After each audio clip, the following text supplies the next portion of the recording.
Hello বন্ধুরা, this is Robin from Robin Tech official pro YouTube channel. আশা করি সবাই ভালো আছেন। বন্ধুরা, জন্ম নিবন্ধন একটি গুরুত্বপূর্ণ বিষয়।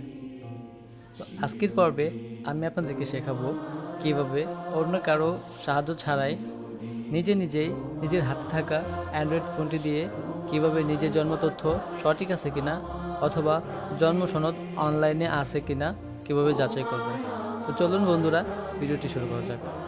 আর হ্যাঁ, ভিডিওটি শুরু করার আগে অবশ্যই আমার চ্যানেলটা সাবস্ক্রাইব করবেন পরবর্তী ভিডিওর নোটিফিকেশন পাওয়ার জন্য। তো চলুন বন্ধুরা, ভিডিওটি শুরু করা যাক।